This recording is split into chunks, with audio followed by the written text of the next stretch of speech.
Welcome back to the Your Personal Bank Show with Ferenc Toth. Want more information? Contact Ferenc at 866-268-4422 or yourpersonalbank.com. That's 866-268-4422. Now back to the show with Ferenc Toth. Welcome back to the Your Personal Bank Show. This is Ferenc, and I've been sharing what I think, it's one of the most important documents ever in the history of our country. We just passed the anniversary of it recently, and that is Common Sense by Thomas Paine. This was a pamphlet that took the country by storm, and it really shaped the thinking of the revolution and the idea that independence from the king was something that should be considered. It led to the Declaration of Independence 6 months later.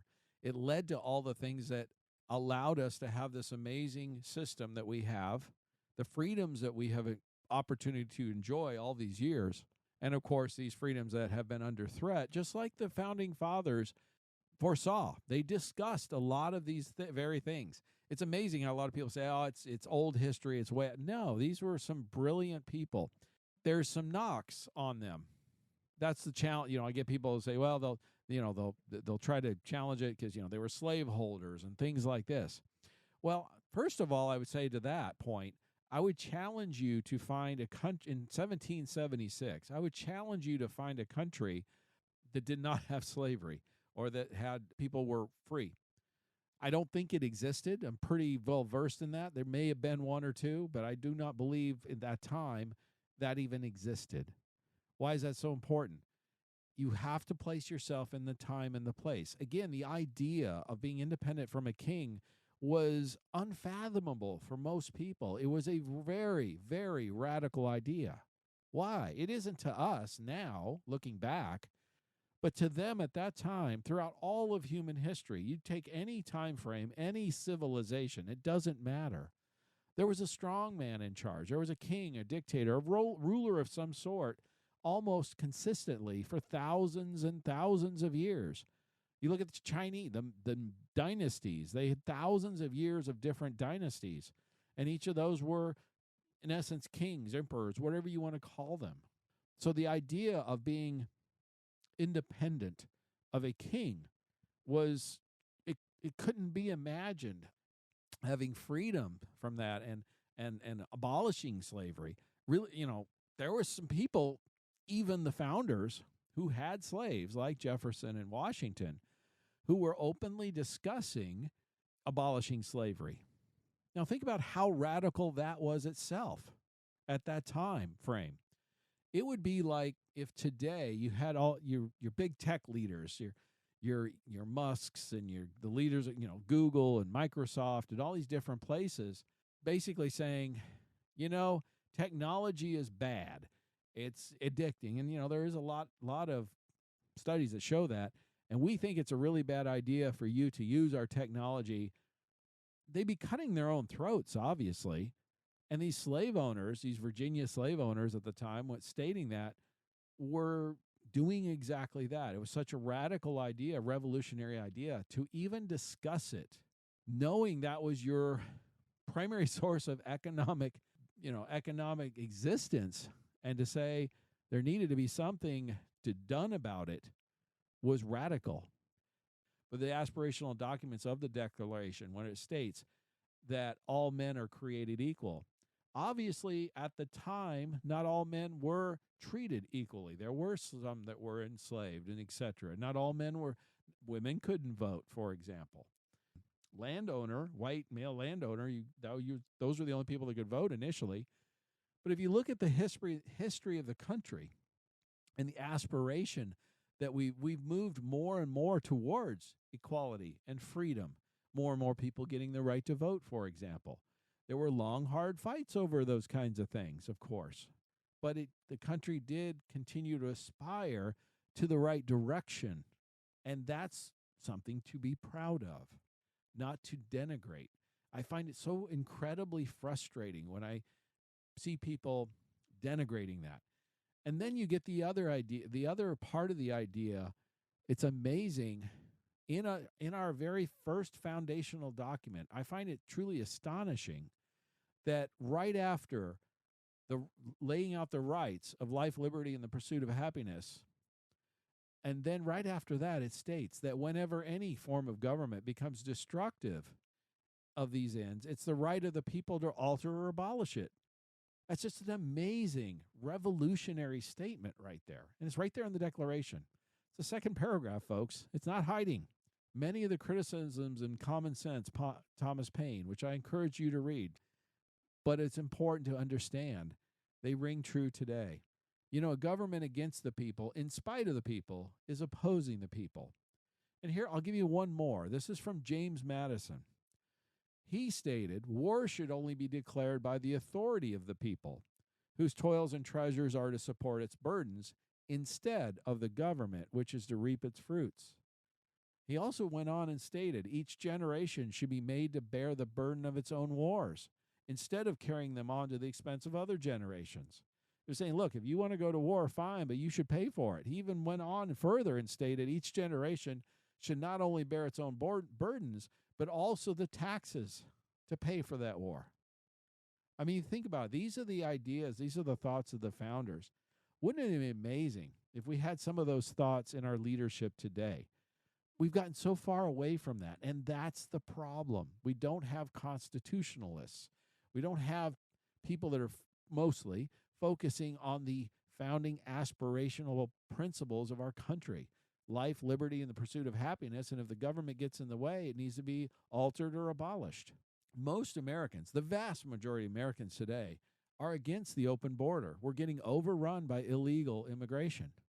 Also, most Americans, the vast majority, are against more money for Ukraine. Now, why is the border still open?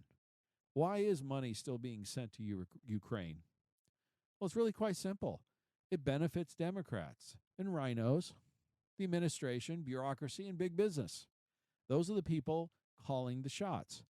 They're not the representatives, the elected folks. They're not representing you or I or the vast majority of Americans. What's our recourse? Well, stop voting the same way, folks. You have an opportunity to remove these people and alter our government as the Declaration of Independence states. You see, I don't know about you, but I don't need a government telling me what car I can drive or what appliance I can own. You know, they've been attacking gas stoves and dishwashers and heat, everything else. It's ridiculous.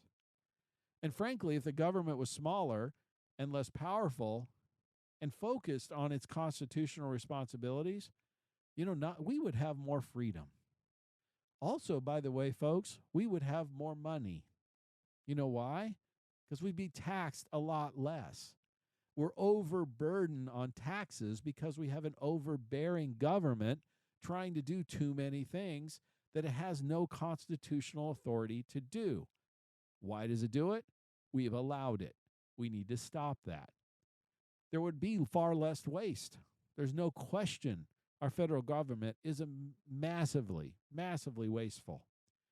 Unwinnable wars would not be funded. Ukraine would not be funded if we had a smaller and more focused government on what it's supposed to be doing. Also, the border would be secure if it was focused on its constitutional duties. One of the primary responsibilities of any government is to protect its citizens. I mean, frankly, if a government doesn't protect its citizens, what do you need a government for? It needs to be altered or abolished as stated in the Declaration of Independence. Again, we have an opportunity to alter it because we have an election year. Anyone who has not adamantly opposed the open border needs to be replaced, folks. I don't care. They need to be replaced. They're not doing their job. Any representative who's supporting more money to Ukraine needs to be replaced, folks. Support and vote for someone else. Let's replace these people. Let's get rid of these people that are going down a path that most Americans don't want to go. They're not representing us. By the way, if we did that, we'd send a massive message to Washington, and they would wake up. They would pay attention if they felt like their jobs were at risk. Also, our society would be safer because we wouldn't have all these illegals roaming around. It'd be better and happier for most Americans, for most citizens. a lot of people struggle to understand why things have gotten so bad. Our economy, our society, the things that our government is doing. It's, again, we have a government that is ruling against the people in spite of the people and opposing the people instead of the other way around, instead of by for the people. Well, I saw this and I said, this is a great analogy. And this might help some people really understand what is going on in D.C. So let's say, for example, you had 100 people working in a bank, and they're all stealing money from that bank. And they all know each other are stealing money from the bank, and yet none of them are saying anything about it. Nobody's reporting the theft. Then a new president, the stockholders, the board, whatever, gets fed up. So they bring in a new president to fix the bank from being mismanaged, to clean up the mess, right? So the 100 people that are stealing, by the way, what are they going to do? Well, they're going to do anything and everything to stop that new president from ending their racket. Folks, that's exactly what's going on in the D.C. swamp right now. Your Democrats, almost to a person. Your rhinos, absolutely. There's about half of the Republicans are rhinos, or probably even a little more than that. So the reality is 75 to 80% of our representatives are stealing from us, the individual people, and benefiting themselves, not the people, not the folks they're supposed to be representing. We need to replace that 75, 80%. It could be higher. But boy, imagine if we could replace most of those this fall. Would that send a message? You better believe it would send a message. And that also is the reason why they're so against Trump. You love Trump or hate him, that doesn't really matter. He's that turnaround president that wants to go in and clean up the mess. Look, I've criticized him myself that he didn't drain the swamp as he stated he would the first time. I believe absolutely, wholeheartedly, he will clean the swamp up a heck of a lot more than he did the first term. That's why primary reason why I support him. Now, I'm going to encourage you to stay tuned. I've got a lot of other information to share, but that was some couple of big picture items issues I wanted to really get off my chest and share, and I thought it was so important. Stay tuned to the rest of the show. I've got a lot more stuff I think you're going to find very interesting and will affect your money today. So stay tuned. Stay tuned for more common sense from Ferens. For more information, contact Ferens at 866-268-4422 or yourpersonalbank.com. That's 866-268-4422.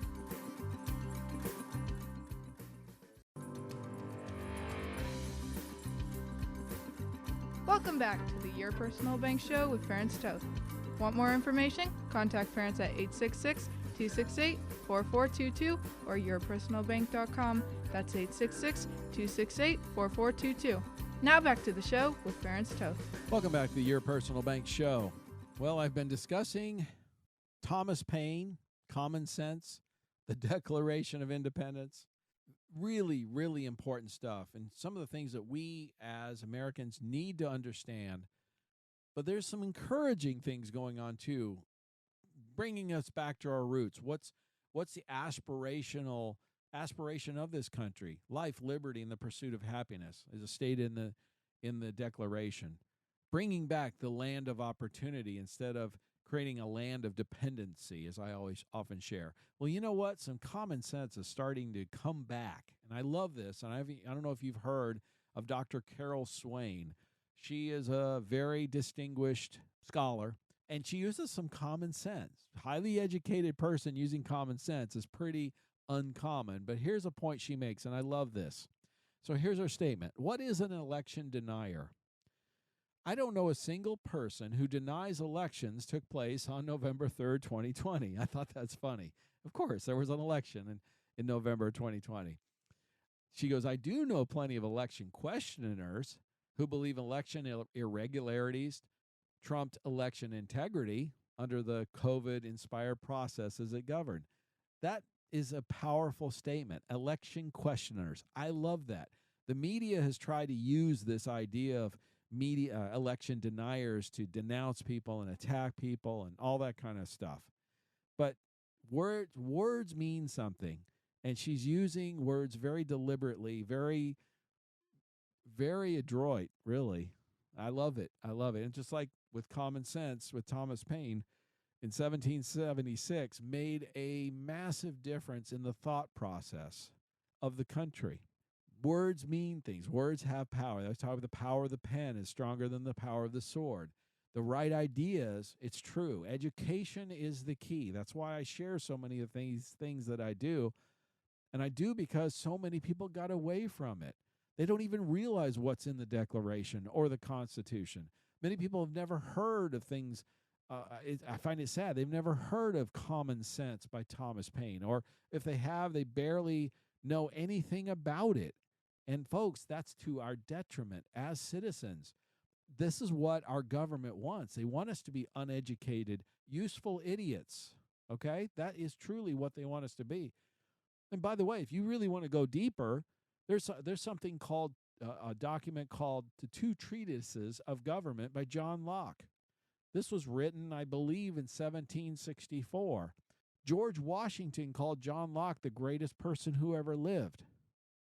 Interesting. George Washington was the father of our country and a pretty well-respected person still.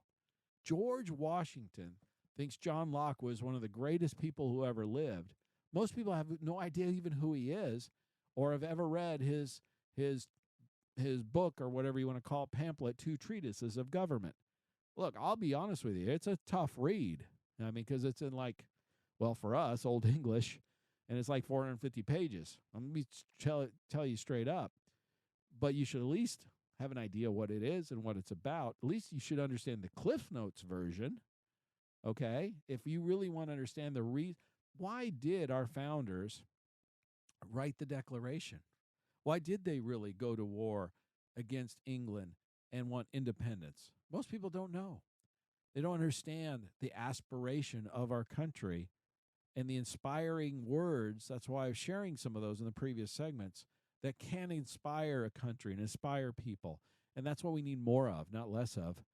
So here's some other give you idea of an overbearing, overzealous government that needs to be altered or abolished, as the Declaration states. So Anthony Fauci, we all know who Fauci is. He basically recently just admitted that the social distancing was not based on science. It just kind of sort of appeared. So our government went crazy, focusing on staying 6 feet away and all this social distancing and all this other junk. And there's no science behind it whatsoever. It's just something that kind of appeared, and then they just pursued it relentlessly. I don't know about you, but that's ridiculous. I'm sorry. That's just ridiculous. Now, here's a little bit of good news. The Biden administration, as I stated earlier in other shows, has been attacking, dishwashers and gas stoves and appliances and all this stuff. Well, this is really good. They got a major blow in appeals court.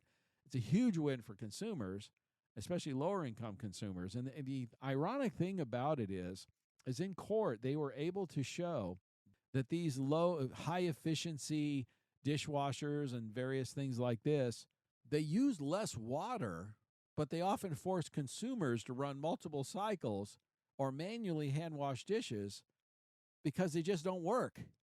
And by the way, that leads to more overall energy and water use. So in other words, they're not very effective, and because people happen to run them multiple times, it defeats the whole purpose. I don't need a government telling me what washer machine I can buy. I don't know about you, but I don't think that's right. It's certainly not in the Constitution. Anybody involved with that just needs to be removed, okay? We don't need a department of bureaucrats telling us what kind of dishwashers to buy.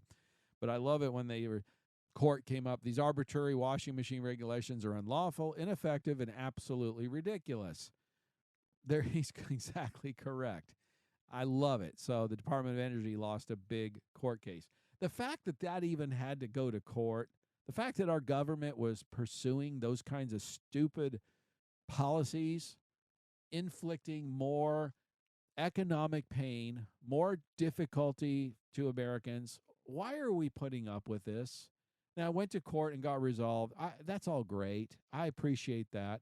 But the reality is, the fact that we allow these people to even exist to do those jobs, really, get rid of them, replace those departments, eliminate those departments. Enough already. This government is too big, too overzealous, too much in our face, interfering with life, liberty, and the pursuit of happiness. And like I said before several times in the Declaration, and I quote, we the people have the right to alter or abolish that type of government that does that. We want to do it legally, lawfully. I'm not recommending any violence or anything like that, but we just it's ridiculous. Stop putting up with it. Just laugh in their face and say, go away. And we need to elect people in there that'll get rid of these bureaucrats that are just irritating the crap out of people and costing us more money. It's ridiculous. We're paying these people. They're supposed to work for us, not the other way around. How about that? Let's try that for a little while. Give you an idea how ridiculous things can get. I saw this from Canada, so it's not here yet, but you know what? I hope it never gets here. The Canadian police are now warning that posting videos of alleged package thieves could be a violation of their privacy. Are you freaking kidding me? So apparently it's become commonplace to porch pirates, as we all know, stealing packages from videoed, because a lot of people have the ring video, doorbell videos and stuff like that. And I guess it's become commonplace to post these things online, these videos, and they're saying they could be interfering with their right to privacy. Excuse me, when you break the law, you lose your rights. Hello? Stop putting up with this stuff. We need to step up and say, you know what? That's stupid. That's ridiculous. Give me a break. Fix it. Or we need to do something, replace it. Anyone that supports that kind of stuff, just you're an idiot. I mean, call it like it is, man. Come on. Where are the men? I guess that's a good question. And there's a lot of strong women out there too. Gosh, dude, guys, come on, guys. Where are the men? Just call it out like it is. Are you tired of this crap? Did you lose all your testosterone? Testosterone is it's not toxic masculinity. Being a man is not being toxic. I'm a man. I'm masculine. I have testosterone. I'm proud of it. And guess what? My wife likes it too. Most women do. I'm not abusive or anything, but real women want strong men, real men. I'm sorry, but that's a fact.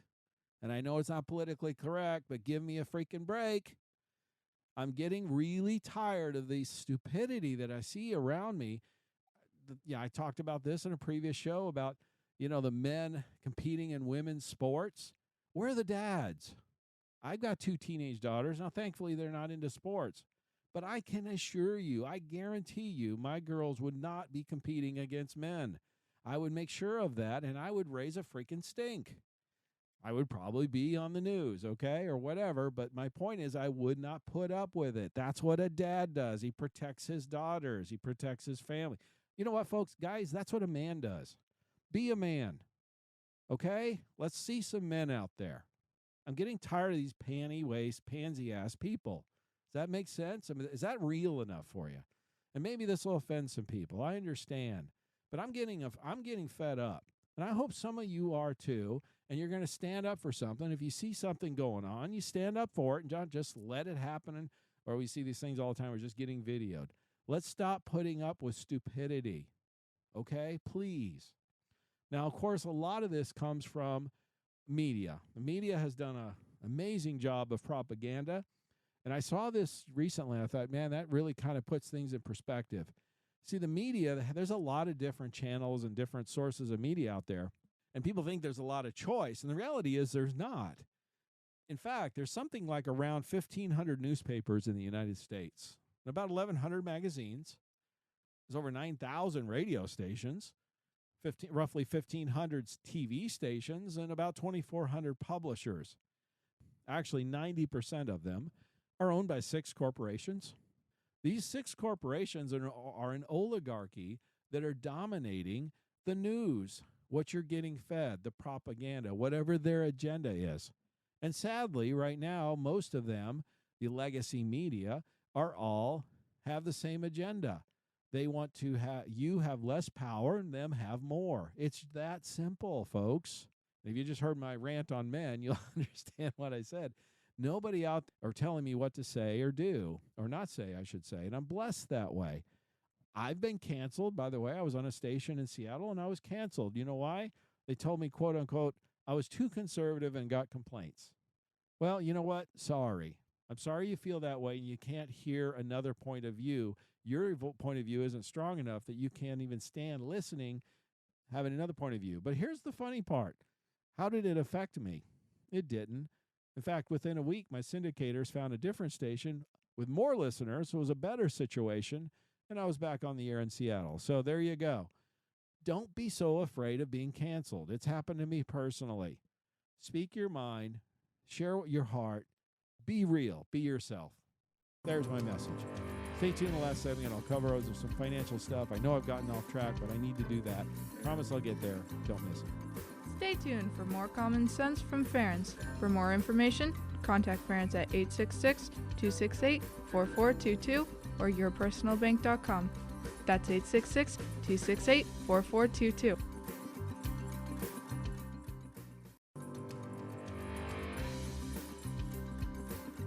Welcome back to the Your Personal Bank Show with Ference Toth. Want more information? Contact Ference at 866-268-4422 or yourpersonalbank.com. That's 866-268-4422. Now back to the show with Ference Toth. Welcome back to the Your Personal Bank Show. I guess I've been on a roll today. We've talked about, discussed the Declaration of Independence, where it states if a government interferes with our rights of life, liberty, and pursuit of happiness, it needs to be altered or abolished. Hey, it's not me. That's in the Declaration. Read it. And then I just went on a rant about where are the men in this world. It's a little frustrating, but if you missed it, go to yourpersonalbank.com. You can listen to this or any of the previously recorded shows anytime you want. If you want more information, you want help on, I'm going to focus on some financial stuff here. You want help on how to navigate this. It seems like everything's upside down, this crazy, chaotic world we're in right now, and how to thrive in it. Like I said, contact me at yourpersonalbank.com. I'll help you with that. Here's a truly depressing achievement. The United States has now hit record $34 trillion in national debt, which, by the way, that's the more than the value of China, Japan, Germany, India, and the UK economies combined. Think about that a minute. Those are the, next five, I believe, largest economies in the world. We owe more in debt than those next five countries' combined GDP. I've been ranting about this not for years, for decades. Our government has a spending problem. It's spending too much money. And who is doing it? The representatives that are up there in charge. Whose fault is it? Ours. We voted them in, and we keep voting them in. We need to replace these people. It's that simple. Every representative, every congressperson is up for re-election. Keep that in mind. They have created, and this is both parties, by the way, this isn't just one party. Look at their voting record. If they're in office and they voted for excess spending, in other words, spending over what the government brings in, they need to be replaced. Otherwise, we are going to continue having more and more debt. Why is that a problem? It's really quite simple. It creates inflation. It's the number one cause of inflation. Guess who gets to pay for all of that? You and I. Every single person who buys food, who lives in a house, or drives a vehicle, or does anything else for that matter, and I'm going to venture to say that's just about everyone, gets to pay more for those items because the cost of those items go up. Why? The government keeps printing money that they don't have, creating more and more debt, which creates more and more inflation, which means things continue to go up in price. Prices have not come down. The Biden administration has discussed this repeatedly. While the rate of inflation is less, yes, it's lower than it used to be, part for two reasons. One, they had such high inflation last year, up to 9% annually. The rate of inflation has gone down as low as 3 in the threes, but it's still increasing. And it's increasing. Here's the thing you need to understand. If something costs $100 and then you have 9% inflation, it now costs $109. And then when you have 3% inflation on top of that, it's 3% of the 109, not the 100. In other words, it continues increasing at an increasing rate. Even though the rate of inflation slows down, the price increases continue. That's what we're dealing with. And if we don't stop this soon, we are going to get into a situation that becomes uncontrollable. I've seen this glossed over many times. The new president of Argentina, who has radically cutting government spending, kudos to him. I'm jealous. He's cut government jobs, entire departments. That's exactly what we need to do. Last year, Argentina, the second largest economy in South America, had 143% inflation in 1 year. Now, I'm not saying the United States is Argentina, but can we learn some lessons from that? If we continue the way we're going, the answer is yes. And folks, a lot of people, you need to understand it's going to happen sooner than you probably realize. As this article here talks about, with government debt topping $34 trillion, America's on a financial road to ruin. Hey, that's not me saying it. I agree with it. I'm not being a doomsdayer here. This can be fixed. That's the beauty of it. Our economy and our country is so strong. That's sort of our strength and our weakness, if you will. We are so strong, people are still like la la land, thinking, everything's fine, we'll be fine. The problem is it causes a lot of people to be lulled into a sense of complacency. And they realize they think it's not that big a deal. No, it's becoming more and more critical. The good news is our economy is so strong, we could turn this around and fix it with a relatively minimal price or cost or economic cost, relatively low amount of pain. But folks, we've got to turn the ship around. The government has to stop spending more than it makes. Any representative that votes for government spending over what it receives needs to be replaced this fall. Find a representative in the primaries. I talked about this last week's show. Support them. Get the vote out efforts. If you haven't heard of a guy named Scott Pressler, look him up. I've met him personally. He is leading get out the vote efforts across the country, trying to get conservatives and Republicans elected so that this country can be turned around. Already given up? I'm sorry. Get out of the way. This is where we live. We need to step up and make a difference. Things have allowed to go along far too long, being complacent, just letting these representatives run amok and do whatever the heck they want to do and create $34 trillion in debt, which is a record. We have more debt. We have as much debt GDP now as we had at the end of World War II. You know, World War II, there was a reason to have debt. We were in a massive war. This is stupid that we have this debt now. We're not in any of that kind of stuff. And anything that costs money, like sending money to Ukraine, is beyond ridiculous when you have this level of debt. We need to cut it out. Here's another point about all this I'm going to say. Here's the thing. This is what we need to change. When Republicans have power, they like to cut taxes, but are loath to cut public spending. Look, you can cut taxes, that's fine, but you need to cut spending along with it. When Democrats are in control, they like to increase spending to push their social agenda. Sorry, folks, we've got debt. We're broke. No more spending. Both parties need to recognize no more. We ain't got any more money. We're broke. In fact, we're worse than broke. We're in debt. You and I understand that. If any of us in our personal finances, anything like that, if our household finances looked like the government's, we'd be in major big-time trouble. We get it. We would have to budget. We'd have to cut back dramatically. and we'd have to work out some kind of payment plan to start paying back the debt that we incurred, the debt that we racked up. But you know what? Our federal government needs to come to Jesus moment and wake up, smell the coffee, and realize the same thing and fix this problem. And there's only one way they're going to do it, and that's us, the American voters, the American people, need to get them to do it. We need to stick their nose in it and force them to fix this problem. We need to get aggressive. We need to get active. We need to get involved. We have to contact our congresspeople. We have to support candidates that will replace these people that keep voting us into financial ruin. We need to replace those folks. And what if we had 100 or 200 new representatives this fall who are financially responsible? Oh my gosh, that would be a revolution. And it would be a renaissance of freedom. That is exactly what we need.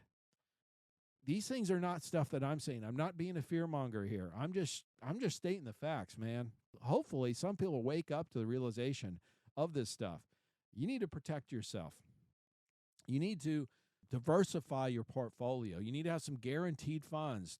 You need to create a tax-free bucket of money. It's not just me saying this stuff. Jamie Dimon, J.P. Morgan Chase's CEO, he's stating the U.S. economy is starting to look more like the 1970s because of the record levels of debt, the inflation, the energy problems, the stuff we have. This stuff is going to come down the pike. I don't know when. I don't know exactly when it's going to hit us. No one knows. People are struggling. Budgets are getting stretched to the limit. In fact, the Federal Reserve just came out with an article here stating disappointing news on retirement savings, seeing some of the lowest levels of retirement savings from almost every income group that's out there. They're seeing record amounts of folks needing to access taking hardship distributions from IRAs and 401ks. Folks, people don't do this by accident. They do it because they're hurting. And also, this Newsweek article just came out stating Americans sound alarm about not being able to pay rent. You know, housing costs have gone up through the roof, and it's now discussing where a large percentage, something like 31% of Gen Z are still living with their parents, and 27% say they can't afford rent. This is some of the highest numbers we've ever seen. Folks, this is not good economic information. This is not going to lead to good economic times. I know the stock market's been great. I get it. And this last year, it was phenomenal. Unexpectedly so by most economists. I get it. Okay. How much longer is this going to ride? The economists don't think very much longer. If you're not protecting yourself, diversifying, reducing your market risk, reducing your tax liability, I don't know what else to tell you. I'm just encouraging you. You got to proceed with caution. You need to have a plan. You can't just do the things you've been doing. I get this all the time. I hear this all the time. Well, I've heard the interest rates are going to go back down soon. Yeah, that's what Wall Street wants to see happen. I've seen other articles talking about they're being delusional. They're not listening to the Federal Reserve. I'm watching and listening to what they're actually saying. And that's not what they're saying. And some of these economic numbers, in fact, inflation went up a little bit again this last month. Job numbers are starting to struggle. If they continue doing that, which is what most people believe is going to happen, most economists, Federal Reserve's not going to be dropping rates anytime soon. We'll see what happens. But these things aren't going to be great for the stock market and all that. I'm just saying, diversify. Your personal bank can do that. Reduce your tax liability. Government's got all-time debt. They're going to be looking for ways to raise revenues. One of those ways is to raise taxes on all kinds of stuff. We'll see what happens. Create a tax-free bucket of money. It doesn't matter what they decide to do. You see my point. It creates opportunities, protection for you, and allows you to thrive. Contact me for more information at yourpersonalbank.com. And as always, stay tuned. Next week's show, I'll have some more great information for you. And as long as it's on our money, in God we trust. Listen Tuesdays at noon and Saturdays at 1 to the Your Personal Bank Show for more information.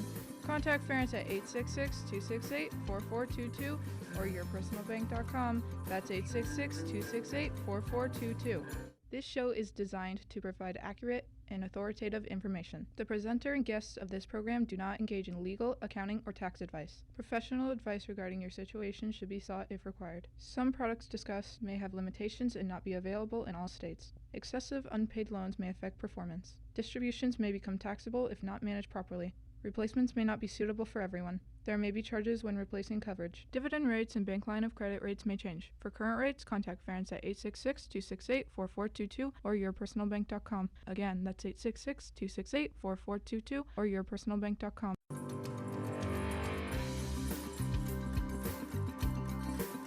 It's time for the Your Personal Bank Show with Ference Toth. In an era of chaos, confusion, and craziness, Ference is a voice for common sense. As a financial literacy educator, speaker, and entrepreneur, Ference cuts through the noise to help us understand how current events affect our money, economy, and our freedom. Now, here's Ference Toth. Welcome to the Your Personal Bank Show. This is Ference.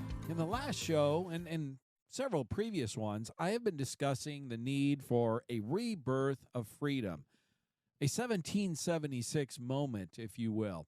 In fact, at that time, the revolution was in its infancy. The Lexington and Concord had already happened. George Washington was leading the colonial army against the British in Boston in the winter 1775 into 1776. But something significant in January of 1776 happened that really shaped the thinking of the colonies, of the country, and the revolution itself. Common Sense, like I said, published in January of 1776, was one of the American all-time bestsellers. Something like 1 in 5 Americans purchased it. Everyone was talking about it. It was a buzz. It was the topic of conversation in the country at the time. The pamphlet, what it did is it expressed a radical democratic spirit. It encouraged everyone to evaluate the case for independence. You see, independence from a king was a highly, highly innovative idea at the time. You have to understand, throughout human history, we've kind of lost sight of this. We've been blessed with over 200 years of democracy, and democracy has flourished in many parts of the world as a result. But at that time, there was no democracy to speak of. Throughout human history, it had been dominated by strongmen, really. You had kings and dictators, rulers of every kind you can imagine. Almost all of human history did not matter the civilization, the continent, no matter where you went, strongmen, rulers, dominated government. Even the Roman Senate was not like the Senate we know of today. For example, the Roman Senate was not elected. You were not elected to the Roman Senate. It was actually made up of a number of elites, an oligarchy, if you will. In fact, today's government scenario, the situation that we're dealing with right now, probably represents more of Rome and Rome's Senate than an oligarchy like I've discussed in previous shows, where we have the ruling class, quote unquote, against the rest of the country, against the people. The key point about Common Sense, the pamphlet, one of the statements in it was, we have it in our power to begin the world over again. See, the view that Thomas Paine had when he wrote this is there was a unique opportunity in human history for the United States, the colonies, the British colonies at that point, to break free from the grip, control of the English king and create a new government, one of the people, by the people, for the people, one that would actually have the people's voice, and they would have some control about their future and their destiny. It was truly, truly a revolutionary idea. The colonists grabbed onto that idea, and it spread like wildfire. It was truly a unique moment. It was truly a revolutionary moment.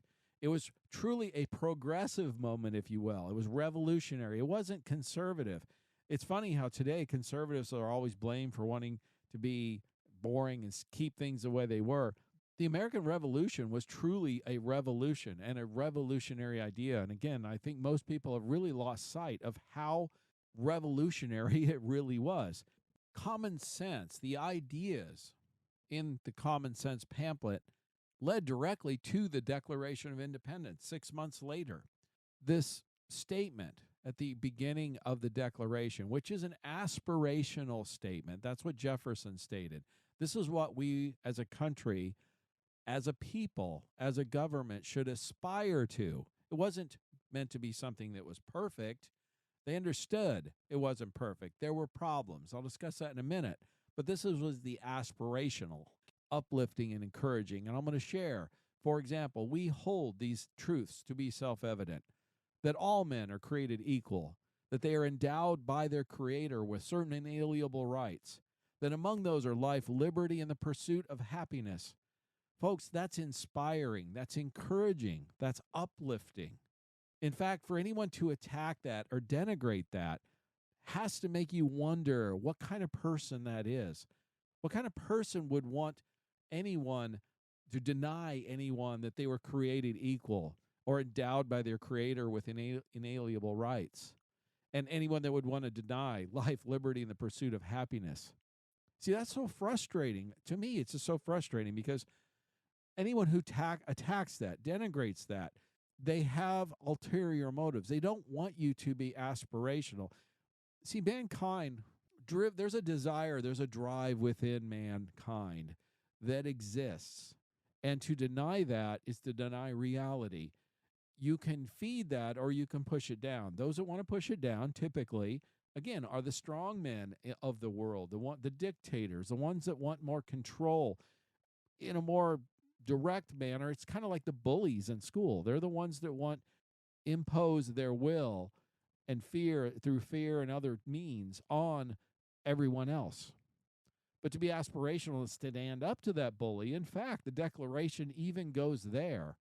It even goes on in the next statement. It says that to secure these rights, the governments are instituted among men, deriving their just powers from the consent of the governed.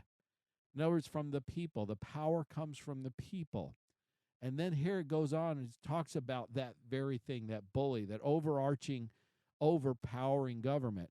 It says that whenever any form of government becomes destructive of these ends, it is the right of the people to alter or to abolish it and to institute new government. The point is, it's the right of the people to alter or abolish it if government interferes with life, liberty, or the pursuit of happiness. When government gets too powerful and takes over people's lives and interferes with our lives. One of our first founding document as a country states it's the right of the people to alter or abolish it. This is not my statements. This is in the Declaration of Independence in the first, second, third paragraph. I encourage people to read the Declaration. It's an easy read. And then the Constitution, we discuss that so often. People ask me, where do I stand politically? Politically, I'm a constitutionalist because the Constitution is more about the how-to document, how to run government, what the powers are of the government, what it should do and what it should not do. Like in Article 10 of the Constitution, which is in the Bill of Rights, the supreme law of the land, the powers that it states is a very simple amendment. It's one sentence. I believe one of the most powerful sentences in any government document. And it states, the powers not delegated to the United States by the Constitution, nor prohibited by it to the states, are reserved to the states respectively or to the people. In other words, there's a list of things in the Constitution it states that the government is responsible for. Things like commerce, security, like border security, military, stuff like that. It goes on and says if it's not listed, it's not the federal government's job. Those are reserved to the states or the people, which means smaller, more direct forms of government. Could mean cities, counties, or even individual people. Division of power, it's a distribution of power, not a congregation of power. And that's what we've seen far, far too much of in this country. Folks, this kind of stuff may seem silly to you, but actually, not too long ago, it was required reading in school. It should still be, frankly. These are the types of things like Common Sense by Thomas Paine, the Declaration of Independence, the U.S. Constitution. These items should be read by students and discussed. The Federalist Papers, those are some of the very most important documents about our government, our way of life, our society, and people need to understand what these things mean. Why it hasn't been required reading for quite some time, and it's lost. These things have lost some of their luster, if you will, or their attention. And there's so many people that have been attacking the Constitution, particularly the liberal types, Democrats. They talk about it being outdated and state. Well, not really, because what's the alternative? What's the alternative? We've had strongmen throughout all of history, dictators, rulers, kings, all that kind of stuff. Communism, build back better. What are you going to do? Take away the freedoms and the rights of the people and the governed to go back to that? That's regressive. I'm sorry. I don't want to have anything to do with that. I guess what I'm trying to say is many of the criticisms in common sense of an overbearing, unaccountable government ring as true today as they did in 1776. That's what I mean by we need a 1776 moment of freedom. Now, unfortunately, they had to fight a bloody revolution. My hope is that does not occur again. There are bloodless revolutions. My hope is that exactly is what happens. Like I said, a renaissance of freedom. That's what I would love to see. The people recognizing that, just like in the Declaration, and again, I quote, that whenever any form of government becomes destructive of these ends, and the ends it's referring to is the right to life, liberty, and the pursuit of happiness, it is the right of the people to alter or abolish it. We have an opportunity to alter this government. We can alter the government by altering who's up there in charge, who's doing these things, who's causing the direction of the country to go the way it's going. One of the strongest messages that could be sent is, what if most of the elected officials were gone? The entire House of Representatives, entire 435 representatives that they're there, are all up for re-election. And outside of about 10% of them, I'm going to say maybe 15% of them, who vote against needless spending, unwinnable wars, open borders, there's probably 15, maybe, I'll be generous, maybe 20% of them up there vote against those types of things. The rest of them, the other 80%, need to go. They're not representing the people. Because again, like the Declaration says, it's the right of the people to alter it or abolish it. I prefer to alter what we have, because we have a great system. It's been great for over 200 years. It's been the best system that humankind has ever seen. So I'd hate to just throw out the baby with the bathwater, but we got to get rid of, we have the wrong people up there with the wrong focus, and we need to send a message. The strongest message that's probably ever been seen. I'm going to encourage you to stay tuned in the next segment, because I'm sharing some thoughts about our country and about the future, and I'll tie it into some financial stuff, I promise. But I think these are things that are extremely, extremely important. If you want help on how to navigate the economic challenges that I believe are still ahead of us. I think 2024 is going to be a chaotic year. It's an election year, and I think it's going to be a crazy ride. If you want to learn to navigate this and thrive, contact me at yourpersonalbank.com. Stay tuned in the next segment. I'm going to share a few other thoughts about this that I think are extremely valuable and you don't want to miss. Stay tuned for more common sense from Ference. For more information, contact Ference at 866-268-4422 or yourpersonalbank.com. That's 866-268-4422.